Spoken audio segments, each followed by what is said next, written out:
Nous abordons le cours 30 ce soir. Sur l'ensemble des feuilles, c'est la page 113. Théologie et contemplation. Pour le dire tout de suite, c'est une question de direction spirituelle. Il s'agit cette fois-ci de la direction spirituelle, particulièrement des âmes qui commencent à avoir des grâces de contemplation. Nous avons vu déjà au cours 18e des notions générales sur la direction spirituelle, dis-je. Mais cette fois-ci, c'est une application particulière pour les âmes qui ont besoin d'une direction spéciale, étant donné leur nouvelle grâce de contemplation ou les grâces de contemplation dont ils jouissent. Alors ça fait un problème un peu spécial. C'est pas facile de trouver des directeurs à cette échelle-là, et c'est cette question-là qu'il faut démêler ce soir. La contemplation, je rappelle brièvement ce qu'on a dit dans le cours 28e, ce n'est pas une suite d'idées. Ce n'est pas non plus un ensemble de belles choses qu'on voit. C'est un regard de l'esprit, la foi, un regard simple. Il n'y a pas de suite dans une contemplation. Il n'y a pas de commencement, puis de procédure, il n'y a pas de ça du tout. C'est tout d'un coup d'œil. Vous êtes en face de Dieu, vous ne pouvez pas détailler rien. Mais vous êtes en face de Dieu et vous goûtez le Seigneur. Ça, c'est la vraie contemplation. Beaucoup de gens confondent vision avec contemplation. Les visions, ce sont des grâces particulières, très transitoires, qui peuvent durer une fraction de minute, une fraction de seconde même, et qui se répètent ou qui ne se répètent pas, peu importe, mais c'est tout à fait autre chose. Dans des visions, dans des paroles, il y a des choses très précises. On sait des choses, on voit des choses, on entend des choses claires. Tandis que dans la contemplation, c'est pas ça. On est tout simplement émerveillé devant Dieu sans voir autre chose que Dieu, c'est tout. Il n'y a pas de détails. Les visions dont je parle là, ce sont des analyses. Il y a des détails là-dedans. Une journée, on peut voir une chose, plus tard, peut-être 5-6 ans, on verra d'autres, 5-6 ans plus tard, on verra autre chose. Contemplation, c'est toujours du pareil. C'est toujours l'essence divine, mais d'une façon générale, confuse, comme quand vous regardez un ciel où vous voyez ni nuage, ni rien d'autre chose, ni étoile, ni nuage. Vous regardez, puis c'est en face de ça. Qu'est-ce que vous avez vu? Vous avez vu le ciel. Qu'est-ce qu'il y avait dans le ciel? Il y avait rien de spécial. La contemplation, c'est ça. Il faut bien se mettre ça dans l'idée. Il ne faut pas arriver ici avec des idées que c'est une question de vision ou de succession d'images qu'on va voir ou qui vont intéresser l'esprit un certain temps. Pas ça du tout, du tout. Ceux qui ont la grâce de la contemplation, ils sont devant le Seigneur, ils savent que le Seigneur est là, ils ne voient rien, mais ils savent par la foi qu'ils sont en présence du Seigneur et ils sont heureux. Ça, c'est le point. Hein? Maintenant, j'aborde la question de la direction, là. Théologie. Pourquoi je parle de théologie? C'est parce que Sainte Thérèse d'Avila, qui a eu beaucoup de grâces contemplatives, elle a eu affaire à deux sortes de prêtres pour l'aider. Elle a eu des prêtres qu'elle appelait des spirituels, et d'autres prêtres qu'elle appelait des théologiens. Les théologiens sont des savants, les spirituels sont des saints, c'est-à-dire qu'ils vivent une vie d'oraison, une vie d'intimité avec le Seigneur. Les théologiens, ce n'est pas défendu qu'ils soient des saints non plus. Mais en tant que théologiens, là, ce qu'ils apportent dans l'Église, eux autres, c'est une science logique, une science rationnelle. Comme saint Thomas d'Aquin, le prince des théologiens, c'est une science très rationnelle. Ça se tient tout ensemble dans un tableau synoptique. On pourrait rêver de faire un grand tableau synoptique à la hauteur du mur, là, puis faire entrer tous les livres de saint Thomas d'Aquin là-dedans. Chaque livre et chaque chapitre viendra prendre sa place dans un tout. Hein? Si vous voulez, c'est très, très rationnel. Tandis que la contemplation, c'est pas ça. On est en face du Seigneur, puis on le trouve beau, on le trouve bon, puis c'est tout, puis on est heureux. Alors, le théologien, lui, s'il dirige une âme contemplative, il va être tenté d'arriver avec sa science. Tandis que l'autre, celui qui est spirituel, qui fait beaucoup de prières, beaucoup d'oraisons, lui, il va être tenté de ne pas apporter à cette science. Vous savez, pour diriger les âmes, il faut un équilibre là-dedans. Alors, c'est cette grande question-là que je veux voir avec vous ce soir. Là, hein? Donc, la contemplation est en faveur de nos jours, c'est-à-dire que tout le monde en parle maintenant. Depuis une bonne douzaine d'années, tout le monde parle de contemplation. On aspire à avoir des grâces de contemplation, on pense qu'on en a, parfois on pense que c'est ça, telle chose qu'on a eue, et puis on veut se renseigner, et ainsi de suite. C'est très, très, très à la mode, hein? Cette affaire de contemplation. Alors, ne pas s'étonner si devant une chose pareille, il y a des fausses positions, des gens qui ne voient pas bien ce que c'est, et d'autres qui ont la vraie position. C'est-à-dire qui ont l'attitude qu'il faut, tandis que quelques-uns ont l'attitude qu'il ne faut pas avoir.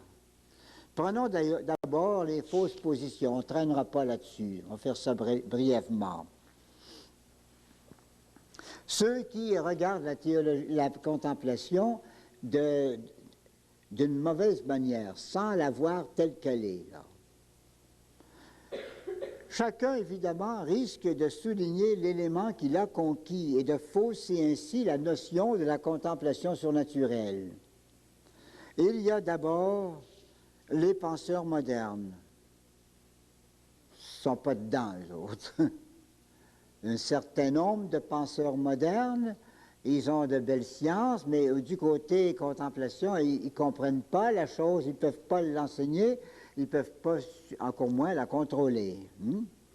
Il y a parmi eux autres des agnostiques. Et puis il y a les psychologues et les artistes. C'est en gros ça, deux tendances opposées. Les agnostiques, ça vient d'un mot grec, de deux mots grecs, qui veulent dire, ça veut dire « je veux rien savoir ».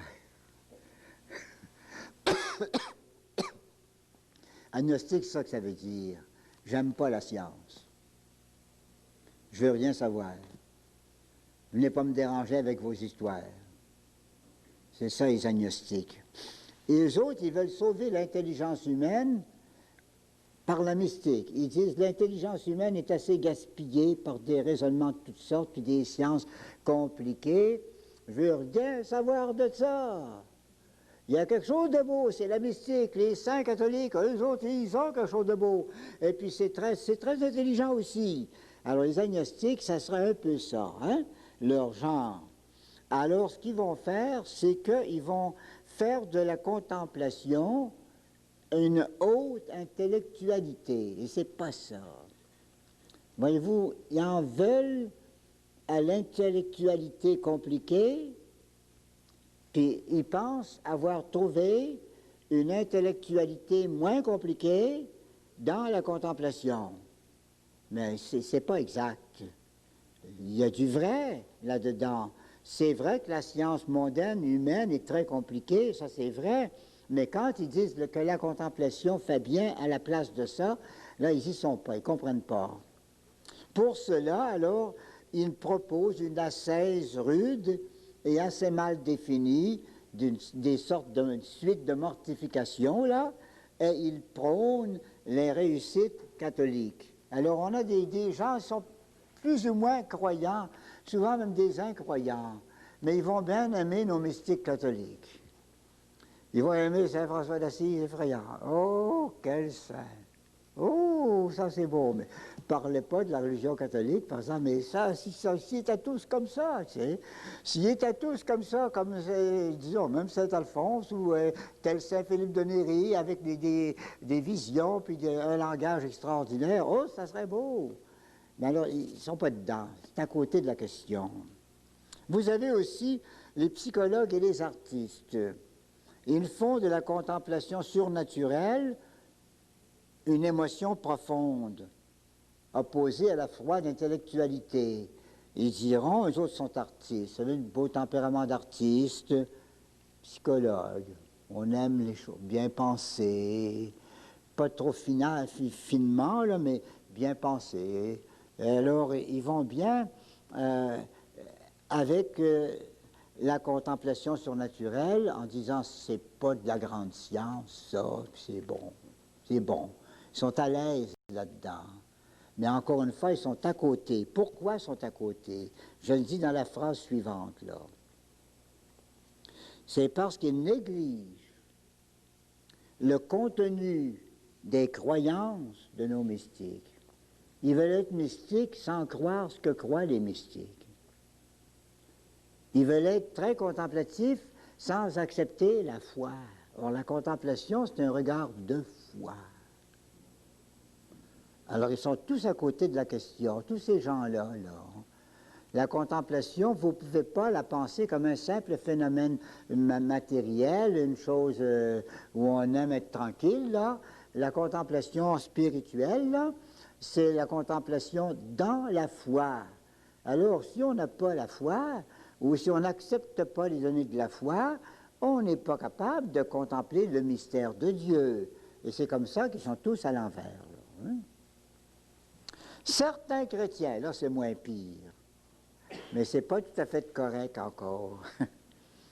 Je vais tâcher de m'améliorer en descendant. Hein? Certains chrétiens, là, saisissant le rôle de l'affectivité, c'est beau d'aimer le bon Dieu.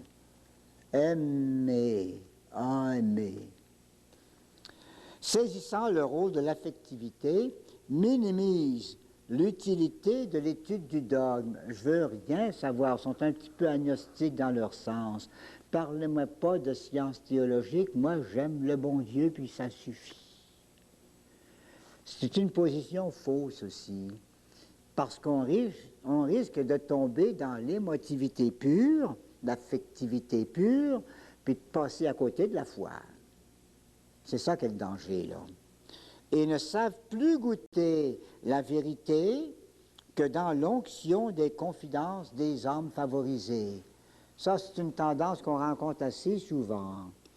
Ils n'aimeront pas à approfondir le mystère de la religion, mais ils vont passer le plus beau de leur temps à lire des histoires d'apparition, des histoires de révélation, l'histoire de petite âme à qui Jésus parlait.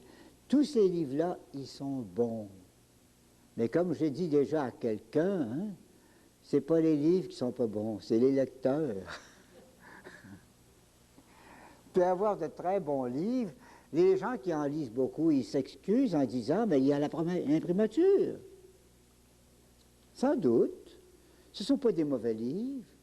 Il y a des approbations, là. C'est pas là qu'est le défaut. Le défaut, c'est la mentalité de certains chrétiens qui veulent seulement de ça, là. des livres d'apparition, puis des livres de petits secrets du Seigneur à une petite âme favorisée, puis à l'autre petite personne, puis tout ce qu'ils ont dit, puis ils essayent de comparer. Jésus a dit telle chose à une telle, puis il a dit telle autre chose à une autre, puis la Sainte Vierge avait dit telle chose. Puis, et ils jouent là-dedans comme on joue dans un puzzle, tu sais. Hein? Alors ça, c'est pas correct. Pourquoi? C'est parce qu'ils n'appuient pas leur religion sur le sérieux de la religion. Ces choses-là, détail par détail, sont sérieuses. Mais vivre seulement ces détails-là, ça, c'est pas sérieux. Et c'est une fausse position. Et on risque alors d'amuser son esprit dans la lecture de toutes ces choses-là, et puis de ne pas fréquenter assez le Seigneur lui-même en profondeur, puis vivre l'intimité avec le Seigneur. On amuse son esprit. Comme je disais déjà à quelqu'un, on peut bien en avoir un livre ou deux comme ça. Une certaine curiosité intellectuelle, c'est permis, bien sûr. C'est pas à ça que j'en veux. Mais on en veut à la mentalité qui ne cherche que ça. Vous les voyez toujours là-dedans. Et un livre de doctrine, dès que ça parle d'explication de mystère ou de doctrine sérieuse, là, ça ne marche plus, là. Ils ne veulent pas s'embrouiller l'esprit. Hein? Troisième classe de gens qui ne sont pas tout à fait dedans, là. Et ça c'est grave, les théologiens. Certains théologiens, et faisons attention à nous autres, là, hein? Ben oui, hein? On a besoin de théologiens dans l'Église. Il y en a d'excellents. Vous savez que le pape là, a décidé de faire cardinal le théologien Lubac, un père jésuite. C'est un grand théologien, puis le pape l'aime beaucoup, alors c'est merveilleux. Il va être fait cardinal le 2 février avec 17 autres. Hein. Mais alors, ici, on ne parle pas de tous les théologiens, là. On parle du théologien intellectualiste, pas même théologien intellectuel, pas pareil. Théologie intellectuelle, on sont tous supposés l'être intellectuels, parce que c'est une grande science, la théologie. C'est une science qui développe l'intelligence beaucoup, mais l'intellectualiste, là, c'est un défaut. C'est la manie de toujours voir du côté intellectuel, puis de ne pas regarder à côté. Vous allez voir tantôt, ils ne sont pas capables de comprendre la contemplation parce qu'ils vont être tout en intellectuel. C'est ça, cette manie-là, qui est un défaut, là, chez plusieurs. Et s'ils deviennent directeurs de conscience pour des hommes, ils vont leur faire beaucoup plus de mal que de bien. Donc, que ce soit des professeurs ou des écrivains en théologie, ou des prédicateurs, ou des directeurs de conscience, ce théologien intellectualiste a donné à l'étude, on suppose qu'il ne fera pas d'erreur dans l'exposé spéculatif de la doctrine fixée par saint Thomas et saint Jean de la Croix. Supposons que s'il s'agit d'un bon théologien, qu'il a une bonne théologie authentique et approuvée. Ça, on ne peut pas lui ôter ça, c'est bon. S'il est comme ça, c'est louable. Hein?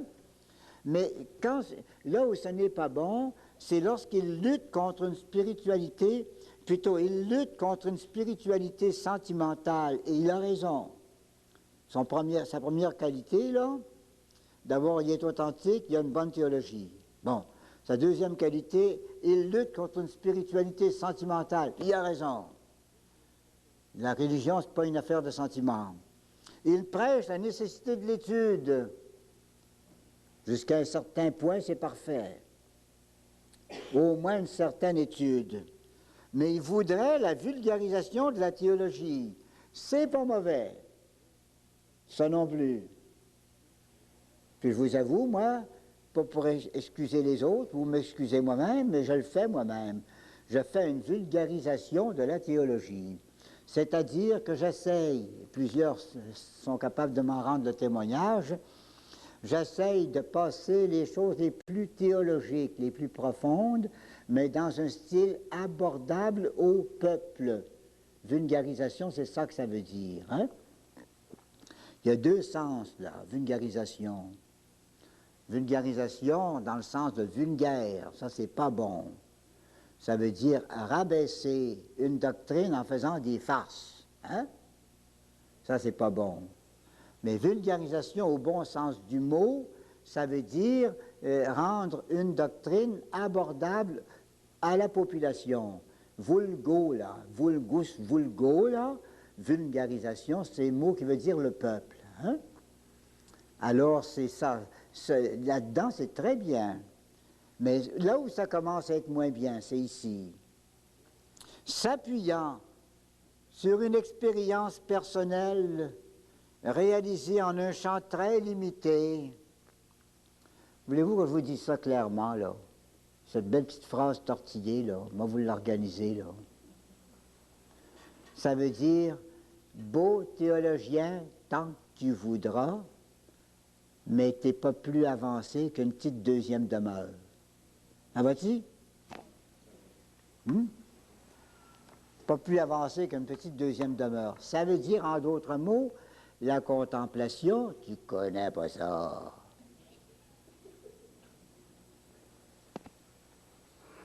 T'as beau être un grand théologien, tu connais pas ça. Tu n'en as jamais eu. C'est ça qui est le point faible. Si vous tombez avec un comme ça, vous allez dire, c'est un grand théologien, il va me guider, mais il ne connaît pas ça. La contemplation, il ne pourra pas vous guider là-dedans. Hein? Je suppose un cas semblable. Hein? Alors, partant de là, de son manque d'expérience spirituelle, il va affirmer, et ça c'est vraiment fautif là, il va affirmer que la culture théologique est nécessaire à toute haute spiritualité. Comme qui dirait, si vous vous cultivez pas en théologie, vous n'êtes pas capable de faire du progrès en spiritualité. Et là, il a tort. Il ne faut pas se fier à un homme comme ça. Là, il a tort. Alors, en conséquence, il juge les âmes, les institutions, les courants spirituels. Moi, j'ai remarqué bien des fois quelqu'un qui me disait avec un petit air de dédain, « Mon père, vous enseignez ces choses-là à des simples laïcs? » Oui.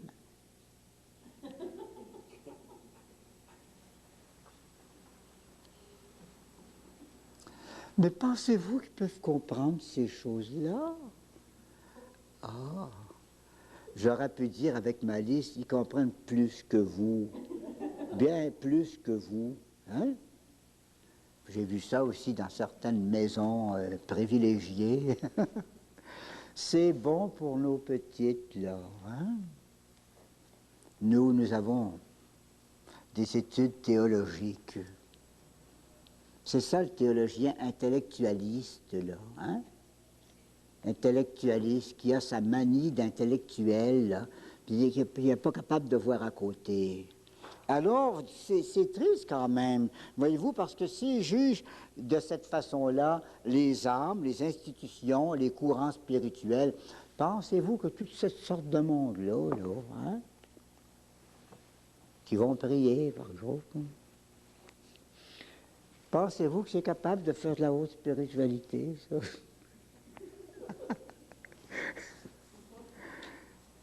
Vous voyez le jeu, là, hein? Regardez tout ça de haut, là. Parce qu'on sait bien que dans ces groupes-là, tout le monde n'a pas fait de théologie, hein?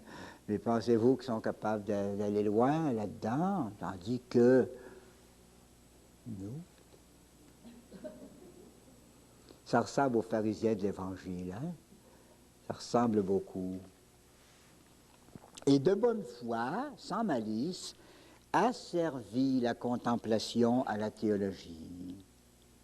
Si tu veux contempler, il va falloir que tu dépendes de nous autres. Théologie. Ça, c'est des mauvaises positions. On va retrouver ça tout à l'heure en pratique. La vraie position, là, et c'est ici qu'il faut faire un enseignement positif et clair. La vraie position à prendre sur la théologie et la contemplation. D'abord, disons-nous bien que les deux ont un objet commun, la vérité divine. et le théologien et le spirituel se mettent en face de la vérité divine. Les théologies, c'est l'étude de la vérité divine. La contemplation, c'est le regard de la vérité divine. Mais c'est la même chose au fond. C'est le même Dieu que le théologien veut étudier et le même Dieu que le contemplatif veut regarder. D'abord, ça c'est clair. Deuxièmement, les méthodes sont différentes. La méthode des théologiens et la méthode des contemplatifs, c'est très différent l'un de l'autre, étant instruments différents. Prenez la méthode de la théologie, d'abord. La théologie utilise la raison éclairée par la foi. C'est la raison éclairée par la foi. C'est toute une philosophie, la théologie, mais une philosophie sur des choses de la foi. Hein?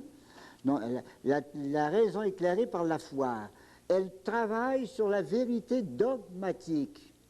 Tantôt, on dira que la contemplation regarde sur la vérité elle-même.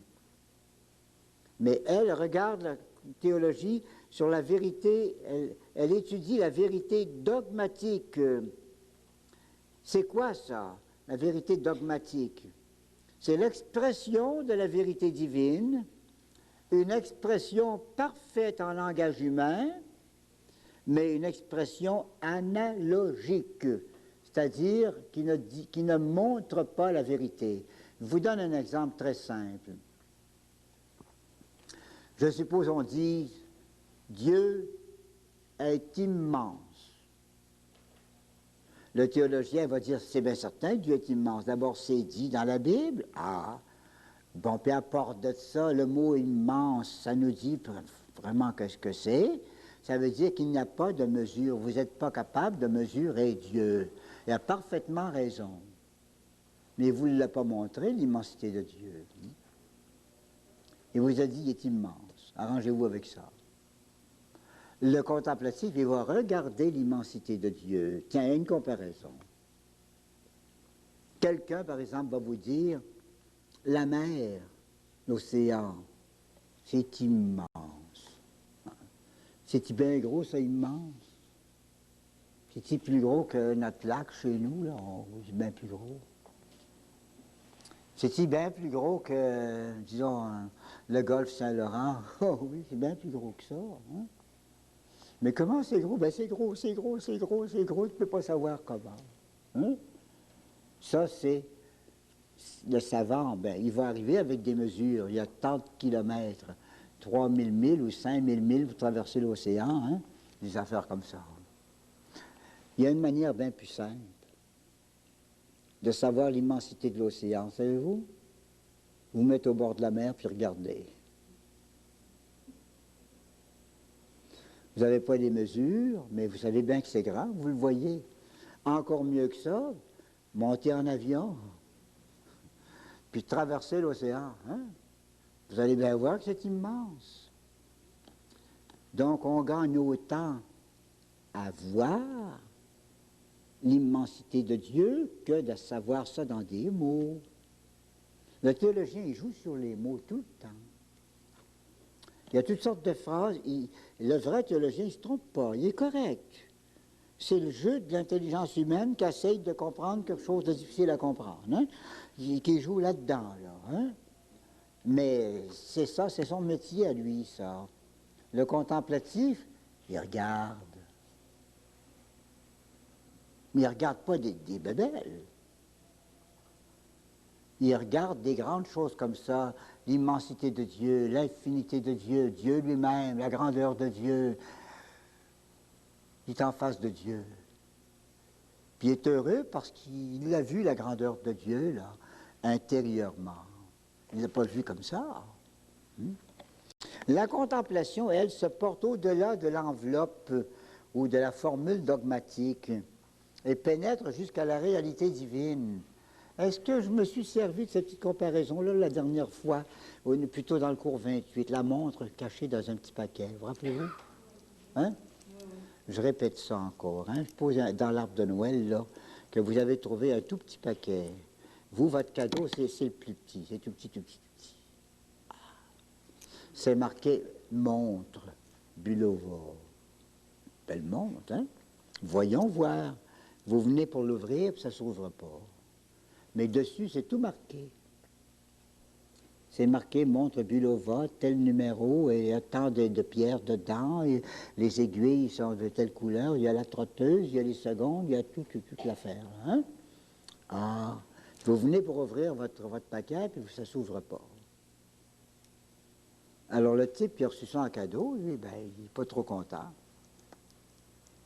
Ça ne rouvre pas, ce paquet-là? Non, ça ne rouvre pas, c'est pas de ma faute. Alors il le regarde devant le soleil.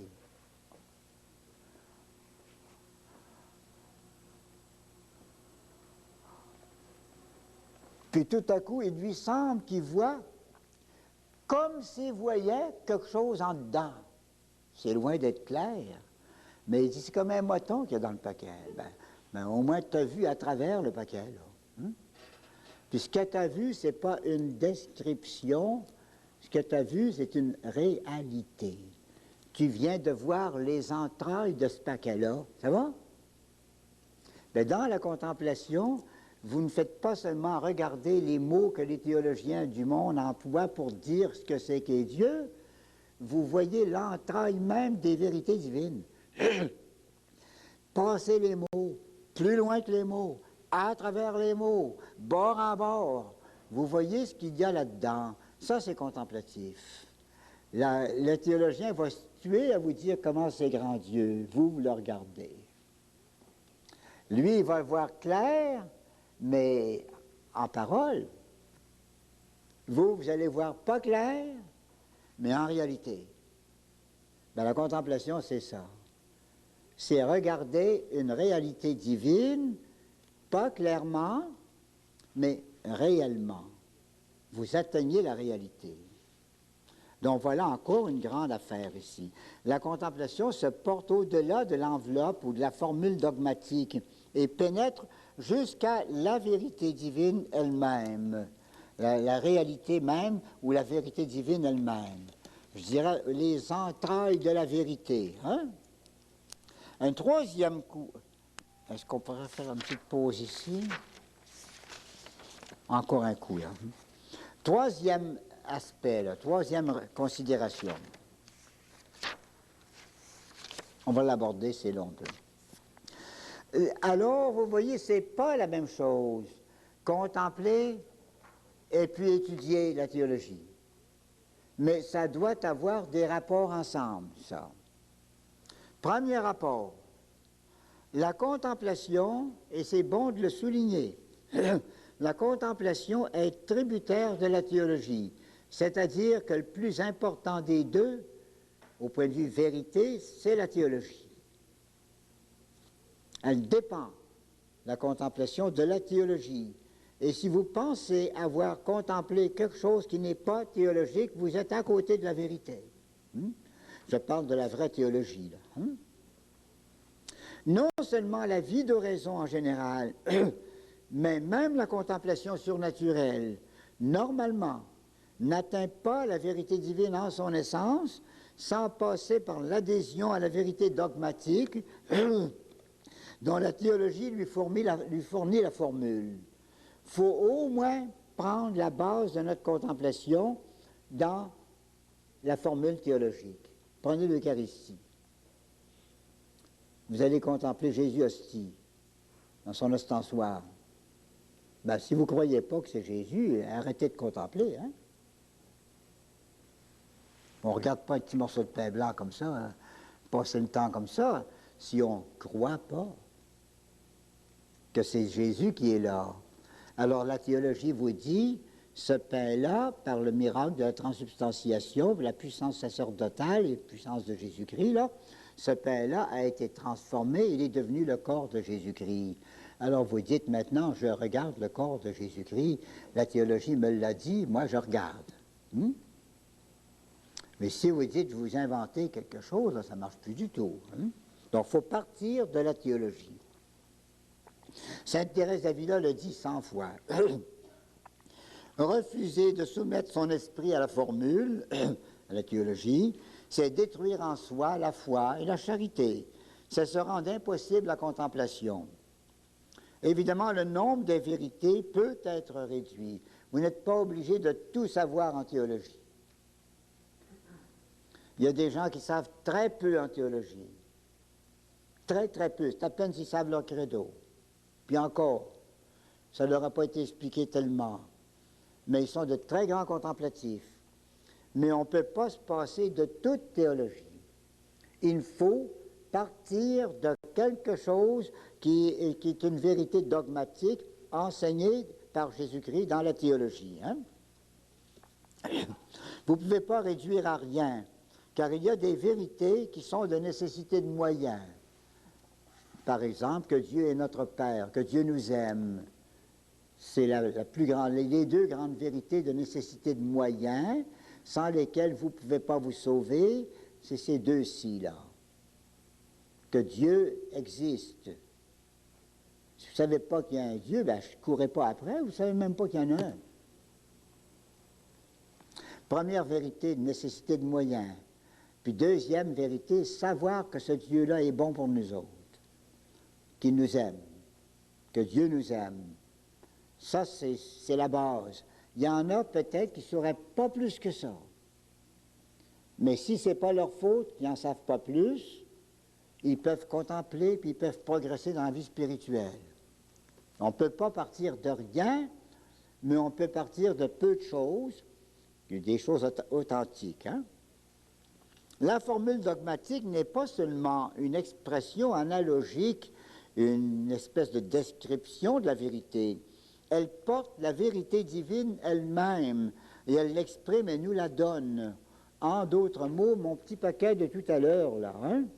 C'est pas seulement qu'une description de la réalité, disons, d'une montre, là, mais ça porte la montre en dedans. Hein?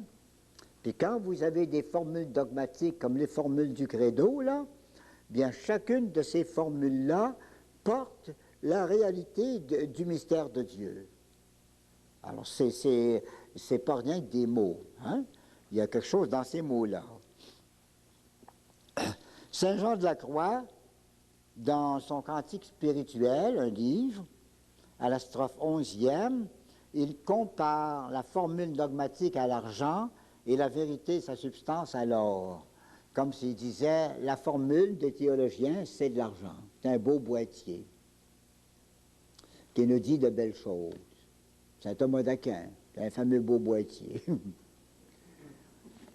Mais la vérité qu'il y a dedans, c'est de l'or. Le théologien, il joue dans l'argent.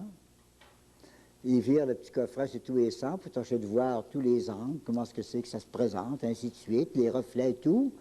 Puis le contemplatif, il regarde dedans. Saisissez bien, regardez bien encore mes gestes, là. La théologie, ça va comme ça. Tournant des pages. Hein? La contemplation, ça va comme ça. Hein?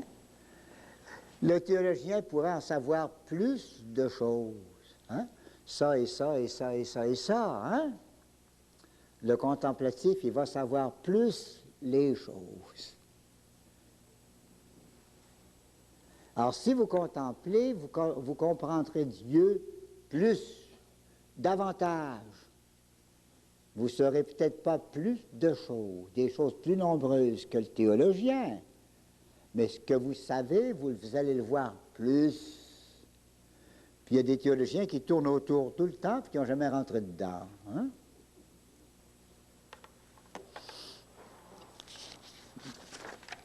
Maintenant, la contemplation dépasse les formules. Ça dépasse les mots de la théologie. Hein?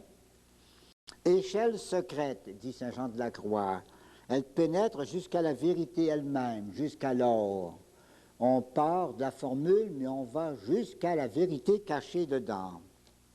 parce qu'elle va au-delà de toute traduction analogique, son domaine propre, c'est ce que je vous disais au début, là, le domaine propre de la contemplation, c'est l'obscurité du mystère de cette vérité divine. Si vous me dites, j'ai vu très clairement un aspect d'un mystère, c'était une contemplation, je dirais, pardon, ce n'est pas une contemplation. Ça pouvait être une étude, ça pouvait être une vision, mais pas une contemplation. Contemplation, c'est toujours sans les détails, l'ensemble de Dieu. Et quand elle est dans toute sa force, la contemplation, elle a la propriété de cacher l'âme en soi, dans son abîme secret de mystère. Mais même dans les secrets du mystère et dans les profondeurs de l'âme, cette expérience, c'en est une science d'amour.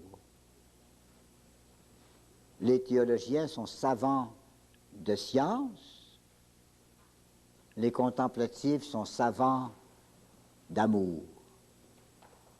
C'est la science d'amour. Une science qui élève, qui éclaire, qui enflamme, mais qui ne passe pas par l'entendement. Donc, si vous voulez, essayez pas une contemplation dans le rond du bord. C'est le domaine de l'entendement, ça, de l'imagination, de la sensibilité, des sentiments, même des sensations, si vous acceptez le mot, hein? Et puis du raisonnement. C'est le domaine de toutes ces choses-là. Et là-dedans, les théologiens sont tout à fait à leur aise. C'est même des spécialistes de ces choses-là. Le contemplatif, lui, c'est pas là qu'il va contempler, c'est pas possible. C'est plutôt dans son esprit qui va, par intuition, une sorte d'intelligence intuitive, qui va pénétrer dans la profondeur de Dieu. Le théologien va apprendre et enseigner des choses. Le contemplatif va regarder et contempler la chose qu'est Dieu. Donc ça ne passe pas par l'entendement. Dieu a mis toute la vérité à révéler dans le Christ et les apôtres. Il a tout donné à Jésus pour que Jésus nous le donne. L'Église, ensuite, explicite le message de Jésus, de Dieu. Elle l'explicite, elle le traduit et le précise, chacun y mettant son talent propre. Le théologien, lui, va apporter la puissance et la logique de la raison éclairée par la foi, et c'est bon que ça se fasse, c'est même nécessaire. L'autre, contemplatif, à droite, va apporter la pénétration de l'amour. Toi, étudie, moi, j'aime me regarder. Le théologien conceptualise en formule. Il tâche de trouver des expressions de plus en plus claires. Parfois, ça prend des siècles pour trouver ça. Prenez par exemple la doctrine du corps mystique, là. C'est rien qu'au début de notre siècle, on a vu ça très clair.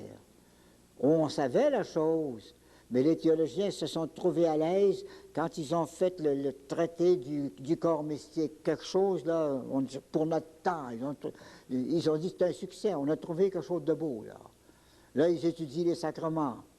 Qu'est-ce qu'ils vont trouver? Ils ne trouveront pas d'autre chose que la vérité, mais ils vont chercher des conceptualisations, des manières d'expliquer ça. Puis dans les classes de théologie, les professeurs vont se faire valoir. Ils vont dire, moi je suis de la nouvelle école, puis j'ai trouvé quelque chose. Hein? Le théologien, lui, pas ça. Le contemplatif, il scrute les profondeurs vivantes de la vérité. Tournez tant que vous voulez, vous autres, moi je regarde en dedans. Le théologien, pas les petits, mais les plus grands, organise les positions conquises. C'était le rôle de saint Thomas particulièrement. Tout mettre en ordre, tout ce qu'on savait.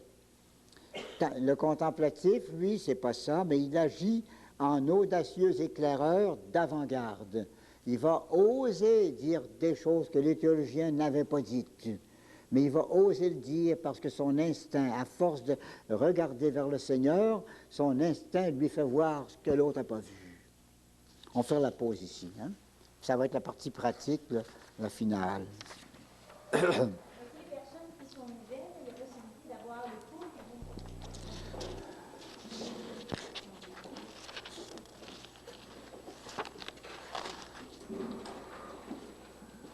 Bon, nous sommes à la page 115, numéro 3. Justement, c'est la question de direction. Après ce que j'ai dit tout à l'heure sur les deux tendances théologiques et contemplatives, là, ça va être assez facile de comprendre ce qu'il y a ici, là. D'abord, il est nécessaire que la théologie suive le spirituel pour contrôler les affirmations de la contemplation, spécialement les affirmations dogmatiques. Contemplatif va arriver puis va dire « j'ai compris telle chose ». Mais si ce n'est pas théologique, il va falloir que le contemplatif se soumette à la science théologique. Car la théologie représente le mystère de l'Église et elle est la gardienne de la vérité. C'est la théologie qui garde la vérité. Je dis la théologie sanctionnée par le pape. Hein? Les théologiens sont des éclaireurs.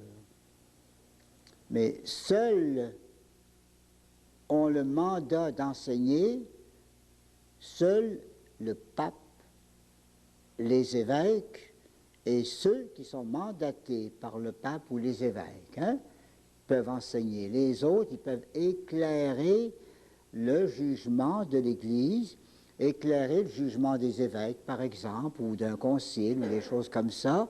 C'est bon qu'il y ait des savants dans l'Église qui fassent office de théologiens, c'est nécessaire même.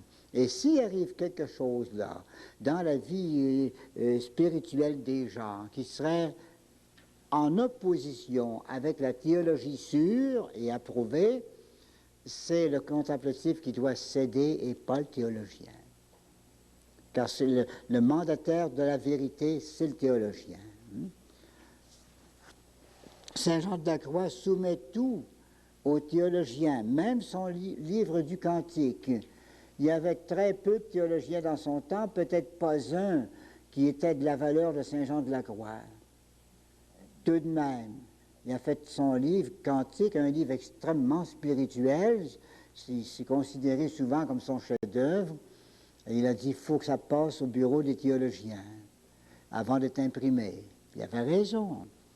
Sainte Thérèse attend le théologien avant d'affirmer la présence de Dieu en elle. Elle avait remarqué par sa vie contemplative cette espèce de présence intérieure de Dieu. Puis elle disait, moi je sais, mais j'écrirai pas ça, puis je ne l'enseignerai pas tant qu'un théologien ne sera pas venu me dire c'est correct. Vous voyez l'idée là. Il ne faut pas partir, il ne faut pas faire la guerre aux théologiens, mais eux autres non plus, on va leur dire après eux autres. Il ne faut pas qu'ils fassent la guerre aux spirituels. Tout contemplatif peut se tromper. À plus forte raison, ces demi-contemplatifs de quatrième demeure, là. Ce pas des grands contemplatifs en quatrième demeure. Quand même, on vous aurait dit, vous avez le charisme de contemplation, ça vous, c'est pas une contemplation, le charisme de contemplation. Ça veut dire un tempérament, une disponibilité qui permettra plus facilement peut-être de recevoir des grâces contemplatives. Mais la contemplation, c'est pas une affaire de charisme, ça. Chaque fois, Dieu la donne. Si vous avez un charisme, vous vous en servez tant que vous voulez. Vous voulez parler en langue, ben vous parlez. Vous voulez pas parler, vous dites, je parle pas.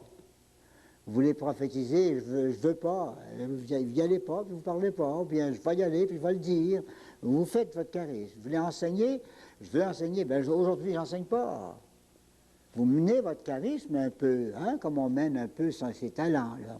Mais la contemplation, non. C'est quelque chose que le Seigneur vous donne à chaque fois. Il peut vous la donner 100 fois de suite, puis la 101e fois pour vous la donner. Ça vient de lui chaque fois. C'est pas comme le reste, ça. Alors, on parle ici de demi-contemplatif, surtout en quatrième demeure, car c'est intermittent.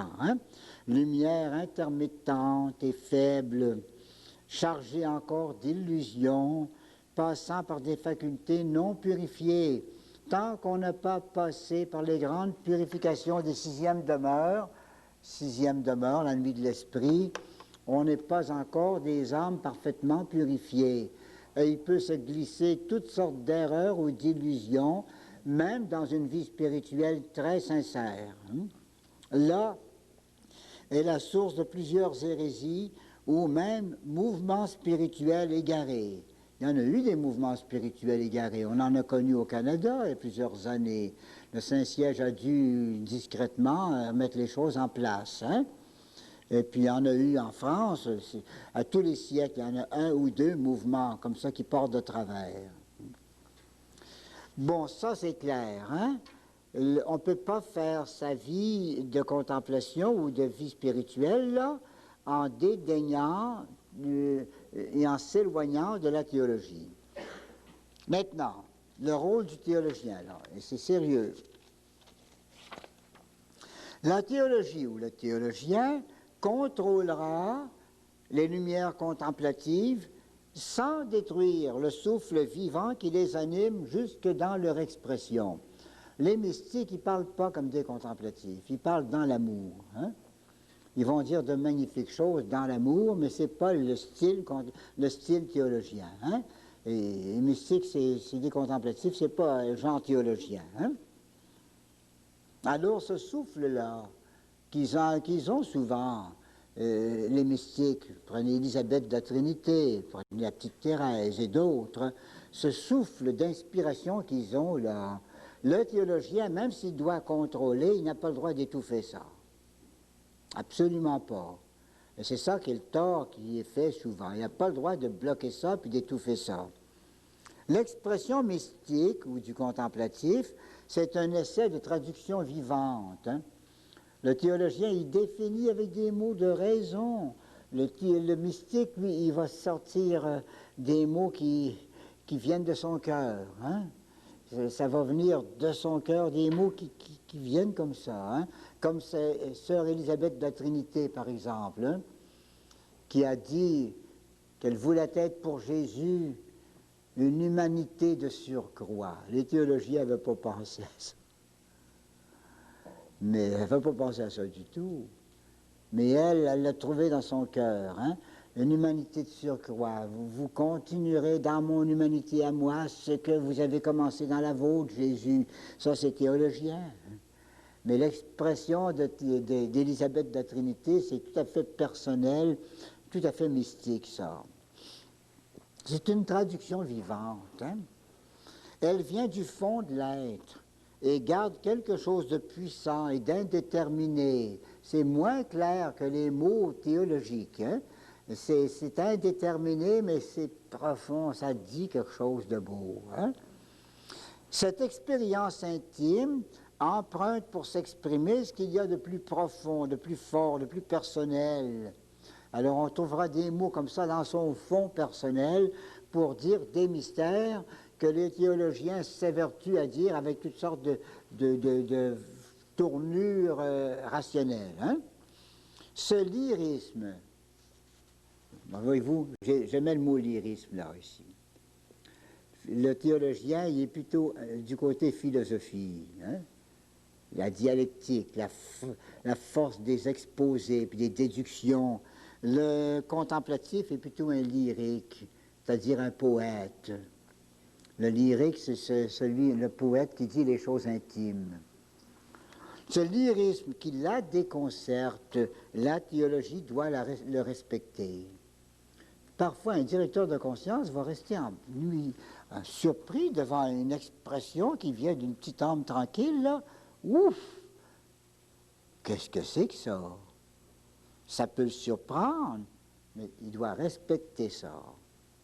Dès qu'il n'y a pas de faute contre la théologie, il n'y a pas à condamner rien, qu'on laisse vivre les gens. Lyrisme sublime chez les grands mystiques, lyrisme moins parfait, mais vivant chez d'autres. Le lyrisme de Sainte Thérèse d'Avila, par exemple, et de Saint Jean de la Croix, c'est dans les grands sommets, ça. C'est difficile de trouver un lyrisme, une poésie supérieure à ça.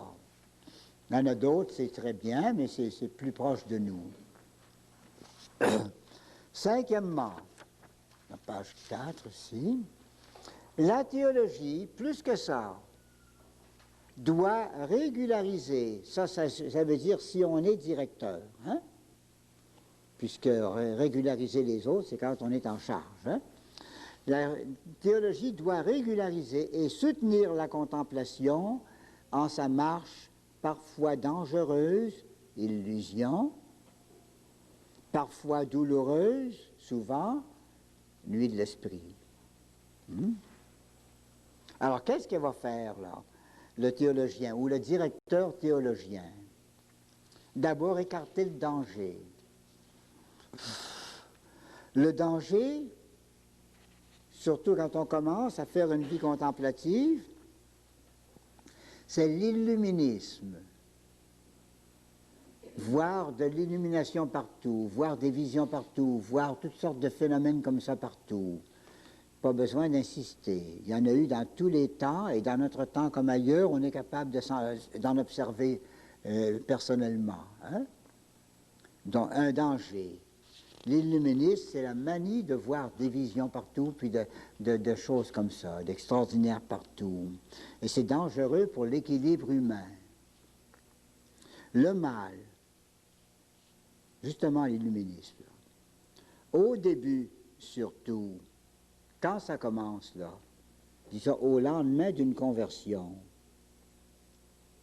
ou peut-être au commencement des grâces mystiques, qui est comme une deuxième conversion.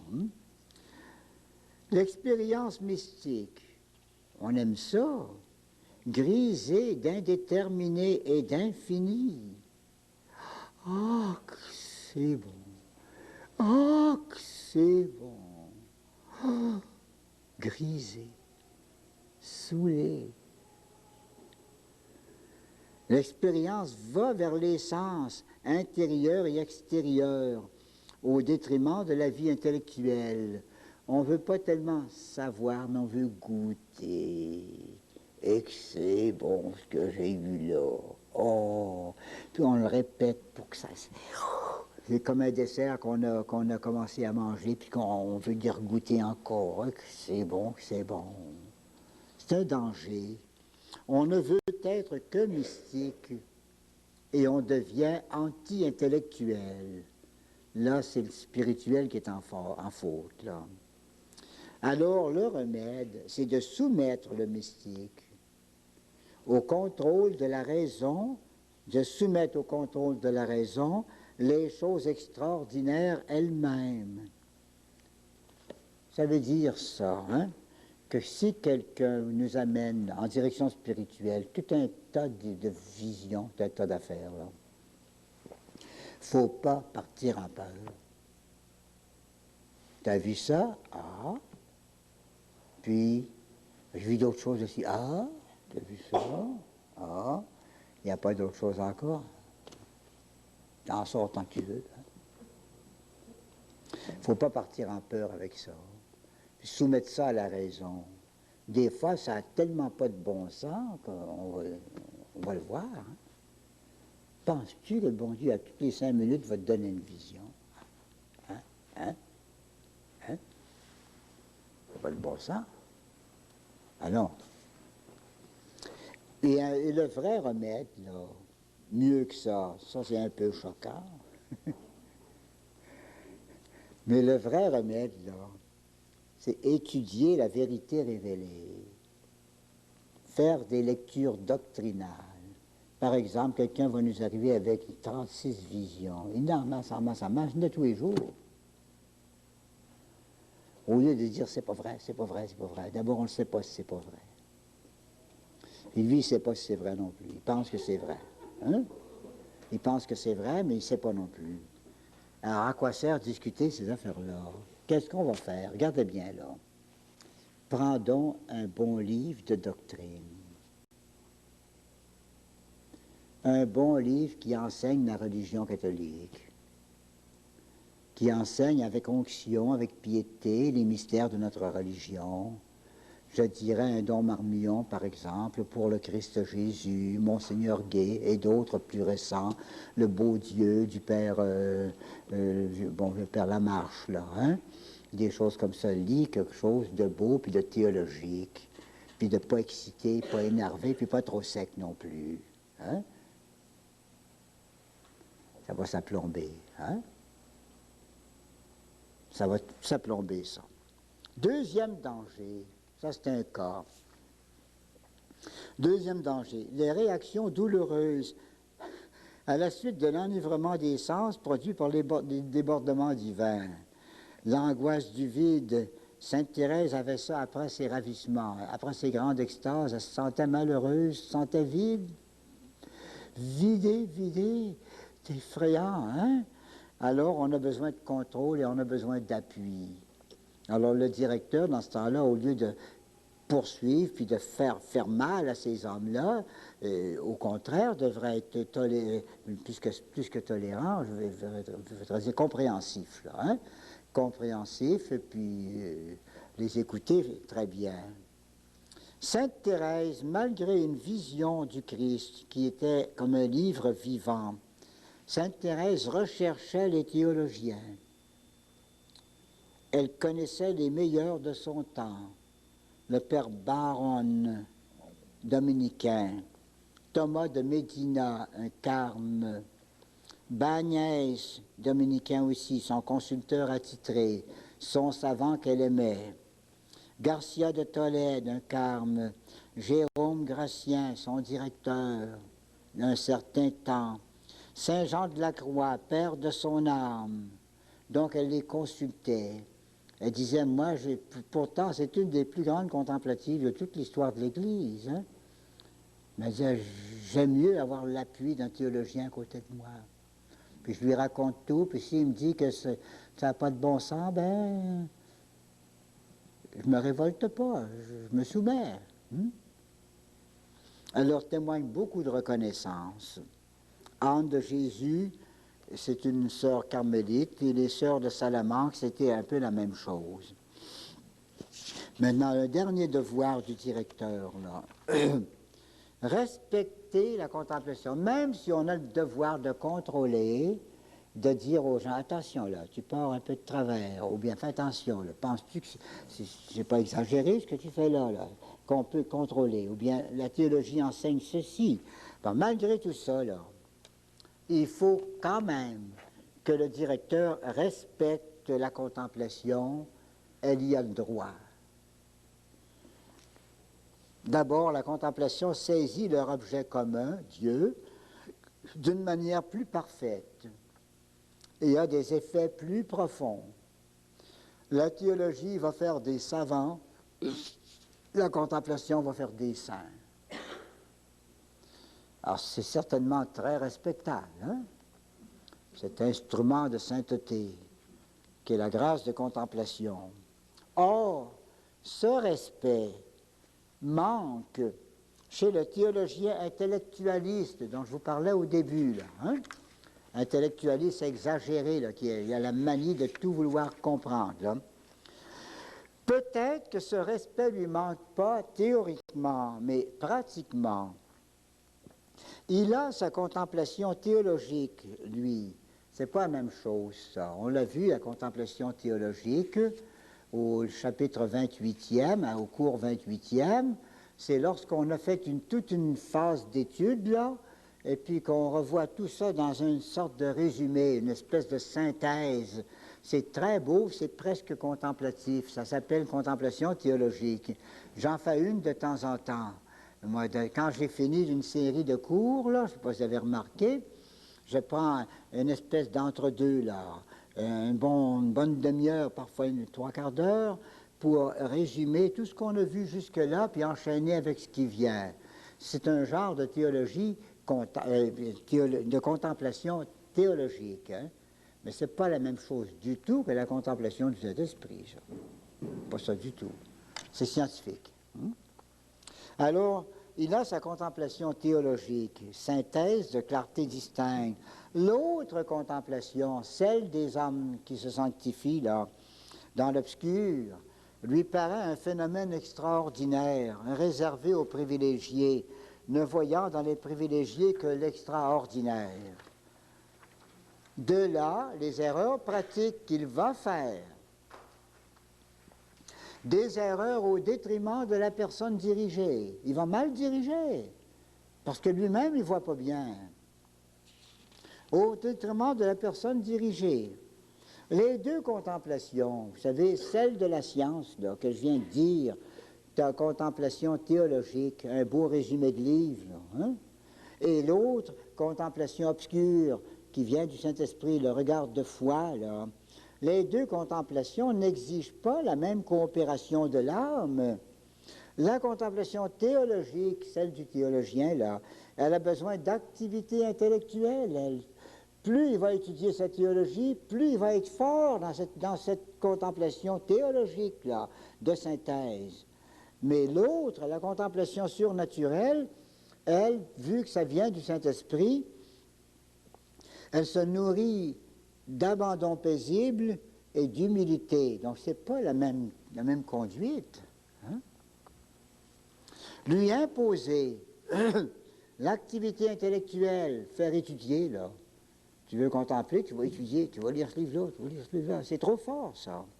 C'est la troubler. C'est aller à l'encontre de ses besoins. C'est la faire reculer. C'est gâcher une œuvre délicate. Et c'est parfois paralyser toute une vie d'oraison. On n'a pas le temps de lire tout ce qu'il veut nous faire lire, ou d'étudier tout ce qu'il veut qu'on étudie, ou de prier méthodiquement.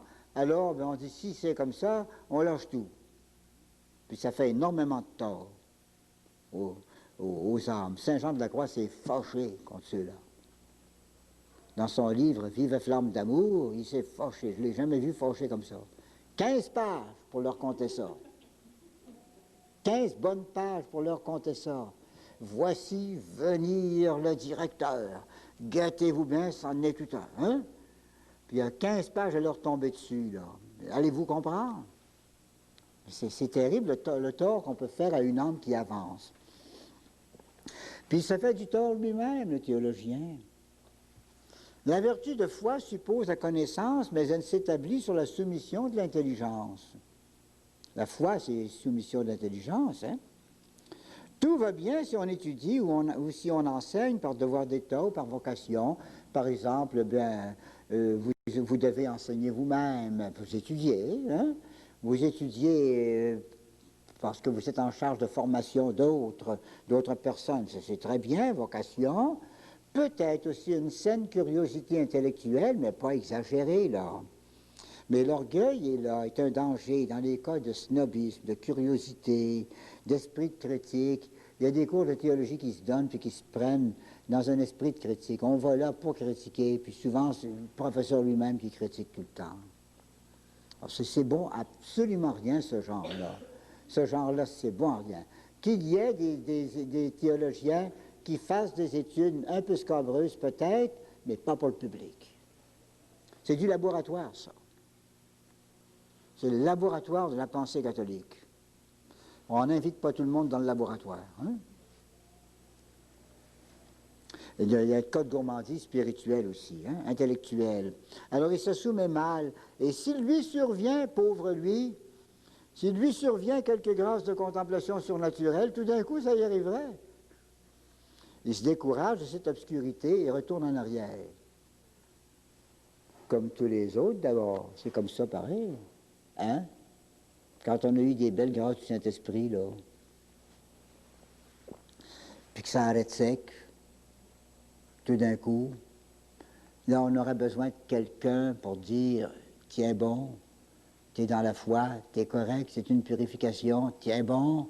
Mais s'il y en a un qui n'est pas capable de supporter ça lui-même, puis qui dit d'abord que c'est pas plus intéressant que ça, je connais ça, mais là, je lâche ça. Lui, il va tout bloquer, là. C'est un danger pour tous. L'épreuve du doute pour pousser ses études dans des régions trop hautes pour sa vigueur intellectuelle. Il y a des gens qui étudient des choses bien trop fortes pour leur capacité. Hein? Je me rappelle une personne qui est venue me trouver. Elle dit, c'est drôle, j'ai pris des cours, puis le professeur m'a dit des bêtises. J'ai dit, on va voir, qu'est-ce qui se passe? Mais elle comprenait absolument rien. Pépine se savait lire. Puis elle comprenait absolument rien. Elle butait sur deux mots ici et là. Et puis le professeur s'est fatigué. Il lui a dit, mais vous comprenez rien. Puis c'était absolument vrai. Alors, tout simplement, le conseil à donner à une personne comme ça, suis donc pas des cours que tu n'es pas capable de suivre. Prends-en pas plus fort que ta tête. Hein? Contente-toi de choses plus faciles, mais aime le bon Dieu tant que tu pourras, par exemple. Là, c'est pas dangereux, ça.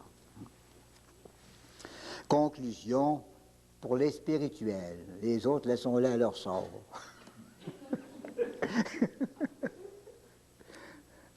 Modestie et sage discrétion dans l'étude de la théologie. C'est bon d'étudier, mais modestement. Il y a des vulgarisations qui tournent la tête. On a fait un petit cours de théologie pendant 15 jours aux vacances, et puis après ça, on est prêt à discuter avec n'importe qui, on est presque docteur en théologie. C'est évident que c'est exagéré, hein? Saint Jean de la Croix, brillant et modeste, blâme la curiosité vers les questions futiles. Vous avez une belle petite phrase ici, là, c'est beau en haut latin. Ubi humilitas, ebi sapientia. Ça veut dire, là où il y a humilité, là aussi il y a la sagesse. Hein? C'est beau, hein? Ubi humilitas, ibi sapientia. Saint Thomas d'Aquin, 3 mois avant sa mort, à la suite d'un ravissement survenu pendant sa messe. Imaginez donc Saint Thomas d'Aquin, ce gros bonhomme de père, il était très gros. Hein? Puis pendant sa messe, tout à coup, ça arrête, puis il ne bouge plus. Qu'est-ce qui se passe? Là, il était en extase. Il n'y a plus rien qui marchait. Il était en extase. Puis alors, on a respecté ça, on l'a observé, on regardait. Hein? Et puis, on avait hâte quand même que ça finisse. Voir comment ça allait tourner. En sortant de son extase, il dit, ma somme théologique, c'est de la paille. Ce qu'il a vu, il ne l'a pas vu avec des volumes, hein? Il a vu un regard profond. C'était 100 fois, 1000 fois mieux que tout son livre de théologie. Petite Thérèse avait désiré savoir, mais elle fut mortifiée sur ce point. Elle chercha Jésus en général et nous a donné une théologie, la voie d'enfance. Vous verrez d'ailleurs, on retrouvera la théologie de Sainte Thérèse de l'Enfant Jésus dans un cours très avancé, le cours 49e, sur la nuit de l'esprit, la manière de se comporter pendant la nuit de l'esprit. Le docteur de cette matière-là, c'est Thérèse de l'Enfant Jésus. Correct? Une anecdote en finissant. Il y a des dames de l'Institut séculier Notre-Dame de Vie qui sont allées voir le pape Jean XXIII. Imprime pas ça, là, hein?